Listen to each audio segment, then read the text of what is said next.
I'm 97 years old and I've had PTSD for 80 years. 80 years. Before they called it PTSD. Before they called it shell shock. Before they called it anything at all.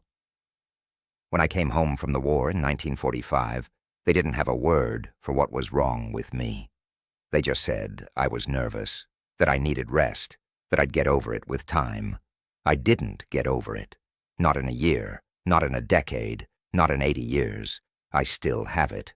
Right now, today, at 97 years old, I still flinch when a door slams.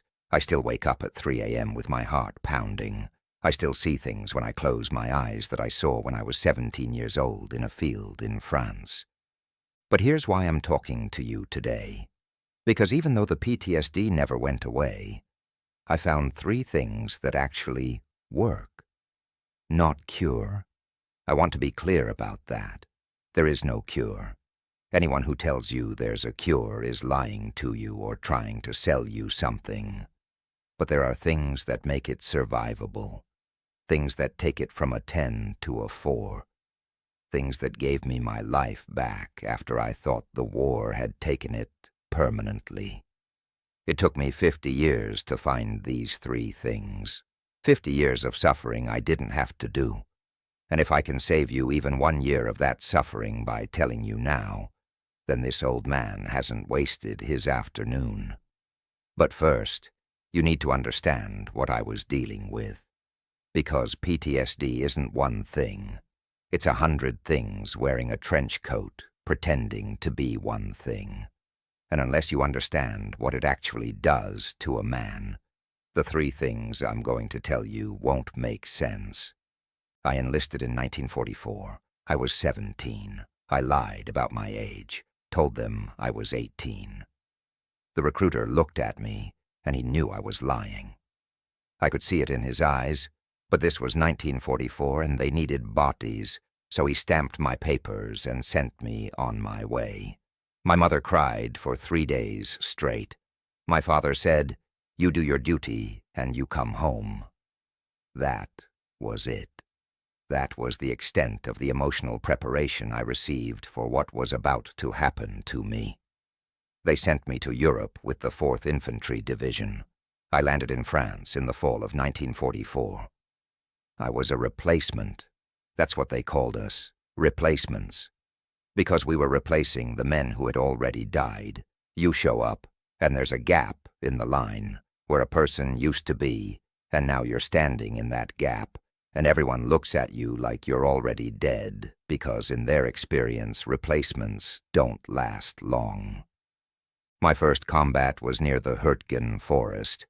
If you've never heard of the Hurtgen Forest, that's because it's one of those battles that history forgot. But the men who fought there never forgot it. Dense forest, freezing cold. The Germans had it fortified and booby-trapped. The trees were the worst part.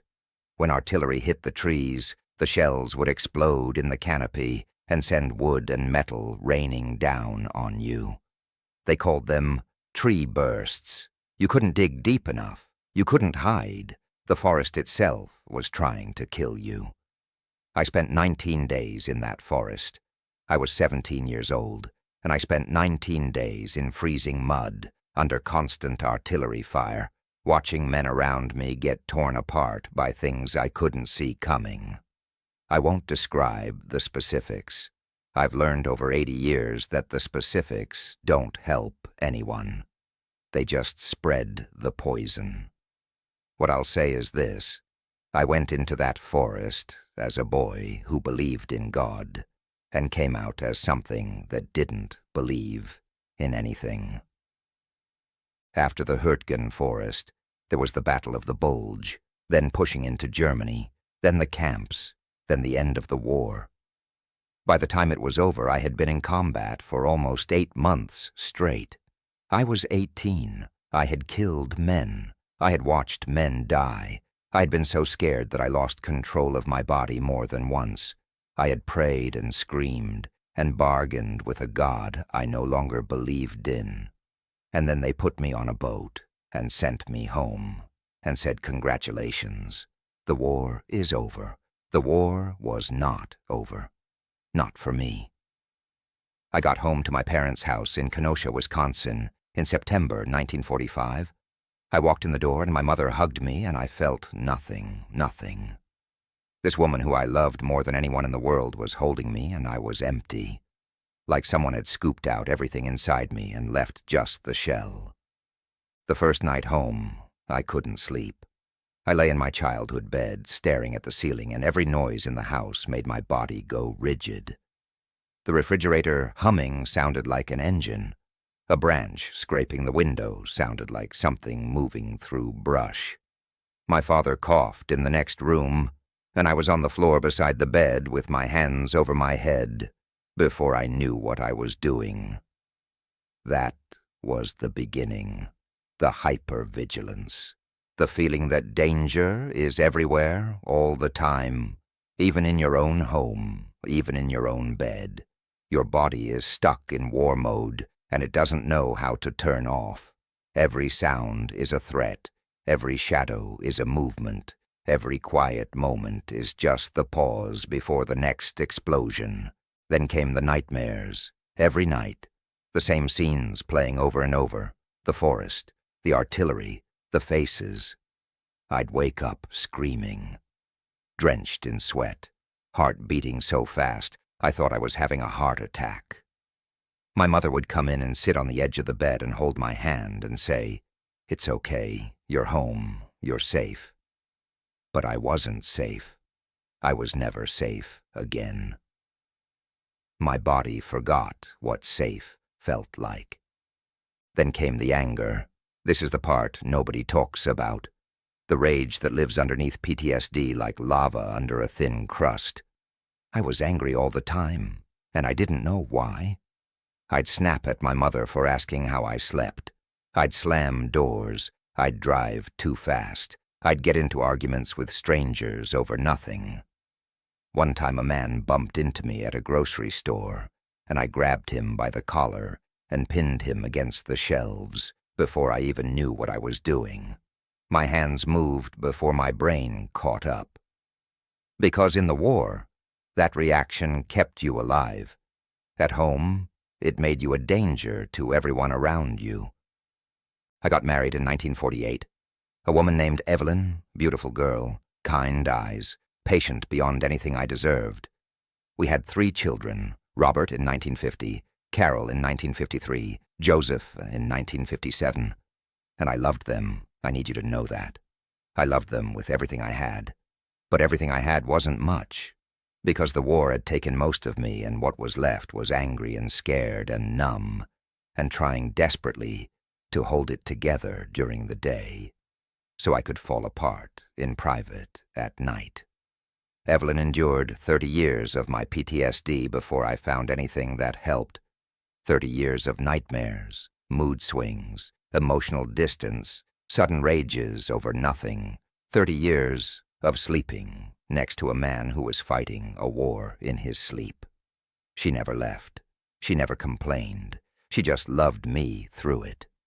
And I'll spend whatever time I have left being grateful for that woman, because she saved my life just by staying. But it wasn't until 1995, 50 years after the war, that I finally found the 3 things that actually made a difference. And here they are. Thing number 1, I told the truth about what happened to me out loud to another human being who didn't try to fix it. For 50 years, I didn't talk about the war. Not to Evelyn, not to my kids, not to my doctor, not to anyone. I kept it sealed up like a vault. I thought that was strength. I thought silence was what strong men did. My father never talked about his feelings. His father never talked about his feelings. You swallowed it. You moved on. You provided for your family. That was the deal. In 1995, the VA started a group therapy program for WW2 veterans. My doctor practically begged me to go. I said no for 6 months. I said I didn't need to sit in a circle and cry with a bunch of old men. I said I was fine. The same lie I'd been telling for 50 years. Evelyn finally looked at me one morning and said, "Harold, you haven't been fine since 1945, and we both know it." That broke something open, not because it was mean, because it was true. And hearing the truth from the person who loved me most made it impossible to keep lying. I went to the group. There were 7 men, all WW2, all in their 70s, all carrying the same weight I was carrying. And when the first man started talking about his nightmares, about waking up screaming, about flinching at loud noises, about the anger and the numbness and the guilt, I felt something in my chest crack open, because for 50 years I thought I was the only one. I thought I was broken in a way that nobody else was, and here were 6 other men describing my exact life. I didn't speak at the first meeting, or the second, or the third. But at the 4th meeting I opened my mouth and I said, "I was in the Hurtgen forest." And then I couldn't stop. Everything I had kept locked away for 50 years came pouring out. The forest, the tree bursts, the faces, the sounds, the guilt, the nightmares, all of it. I talked for 40 minutes, and when I was done, I was shaking and crying, and I felt lighter than I had felt since 1944. Nobody in that room tried to fix me. Nobody said, "You should try this medication," or "Have you considered yoga?" They just listened.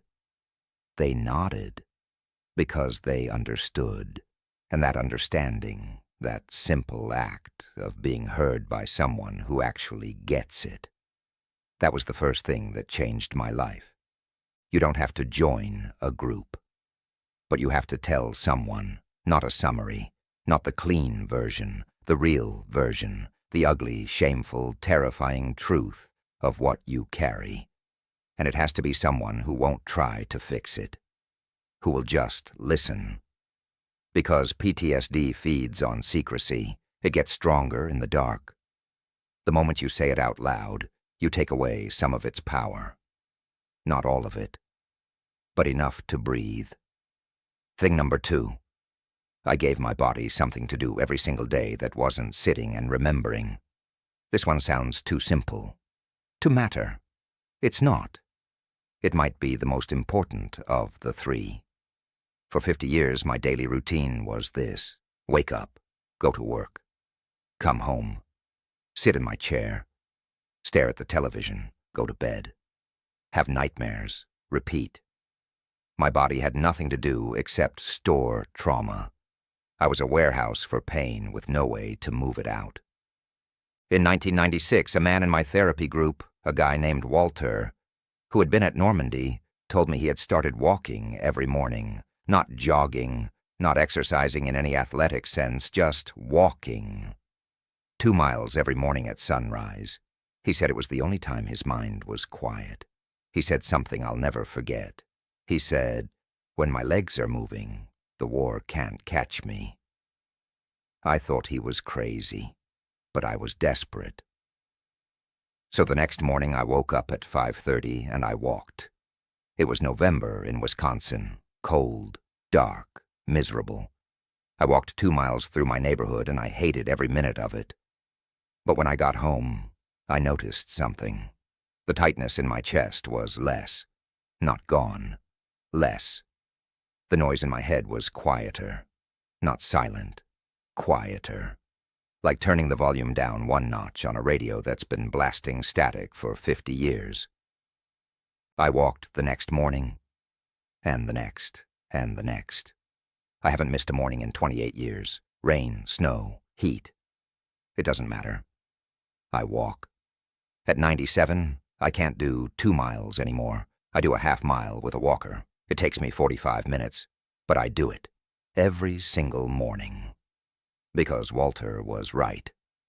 When my legs are moving, the war can't catch me. There's science behind this now. They call it bilateral stimulation or something. The rhythmic movement of walking helps your brain process trauma. They've done studies, but I didn't need a study. I just needed Walter, a 76-year-old man who survived Normandy, telling me to walk. Your body stores trauma. It holds it in your muscles, your chest, your jaw, your fists. If you don't give your body a way to move it through, it stays stuck. Walking unsticks it, not all at once, slowly, day by day, step by step. It's not a miracle, it's maintenance, like oil in an engine. You do it every day, and the machine keeps running. You stop, and everything seizes up. If you have PTSD and you're spending your days sitting, you are marinating in your own trauma. Get up, walk, every day. It doesn't matter how far, it matters that you move. Thing number 3, I stopped fighting the memories and started letting them pass through. This is the hardest one to explain, and it took me the longest to learn. For 50 years, my strategy for dealing with war memories was to fight them, push them down, shove them away, distract myself, change the subject in my own head. Every time a flashback started, I'd clench my fists and grit my teeth and try to force it out of my mind. And it worked for about 30 seconds. Then it came back harder. It's like holding a beach ball underwater. The harder you push it down, the more violently it shoots back up. I spent 50 years pushing that beach ball down and getting smacked in the face by it every time. In 1998, a new counselor at the VA taught me something different. She said, "Harold, what if you stopped fighting the memories? What if when a flashback comes, instead of pushing it away, you just let it be there?" I thought she was insane. Let it be there. The whole point was to make it go away. She said, "That's the problem. You've been trying to make it go away for 50 years, and it hasn't worked. Try something different. When the memory comes, notice it. Say to yourself, 'There's the forest again,' and then let it pass. Don't grab it. Don't fight it. Don't push it. Just watch it like a cloud moving across the sky." I tried it that night. I was lying in bed, and the memories started. The forest, the artillery, the cold. Instead of clenching up and fighting it, I just lay there and said to myself, "There's the forest again." And something strange happened. The memory didn't disappear, but it moved. It came and it stayed for a few minutes, and then it moved on, like weather. It moved through me instead of getting stuck inside me. It didn't work perfectly the first time, or the 10th time, but over weeks and months, I got better at it. I learned to watch my memories instead of wrestling with them, and they lost their power, not their content. I still see the same images, but they don't control me anymore. They visit and they leave, like old ghosts who know they're welcome to pass through but not to stay. This changed everything, because the exhaustion of PTSD isn't just from the memories themselves, it's from the constant fight against them. You're at war with your own mind every minute of every day, and that war is more tiring than any real war could ever be. When I stopped fighting and started watching, I got 50 years of energy back. If you are spending every day fighting your own memories, pushing them down, drinking them away, distracting yourself into numbness, hear me. It doesn't work. I tried it for 50 years. It doesn't work. The memories are part of you now. They're not going away. But they don't have to run your life. You can learn to let them pass through you like weather. It takes practice. It takes time. But it works. It's the only thing that's ever actually worked. Those are my 3 things. Tell the truth to someone who listens. Move your body every day. Stop fighting the memories and let them pass through. That's it. 80 years of PTSD, and those 3 things are what saved me. Not a pill. Not a magic technique. Not some expensive program, a group of old men in a VA basement, a morning walk in the cold, and the decision to stop wrestling with my own mind. I'm 97. Evelyn died 4 years ago. We had 73 years together. My son Robert drives me to my walk every morning now. My daughter Carol calls every Sunday. My son Joseph still can't talk about the war with me. But that's all right. Everyone moves at their own speed. I still have PTSD. I will die with PTSD. But I will not die defeated by it. There's a difference between having something and being controlled by it. For 50 years, it controlled me. For the last 28 years, I've controlled it. Not perfectly, not every day. But enough. If you're watching this and you've been suffering in silence, if you've been white-knuckling your way through every day, fighting your own mind, pretending you're fine, hear me. You don't have to live like that. I did it for 50 years, and I'm telling you, it's a waste. The help is there. The tools are there. You just have to be brave enough to reach for them. I was 17 when the war broke me. I was 72 when I started putting myself back together. That's 55 wasted years. Don't waste what I wasted. Start today. Tell someone the truth. Take a walk tomorrow morning. And the next time a memory comes, don't fight it. Just let it pass through. It will. I promise you it will.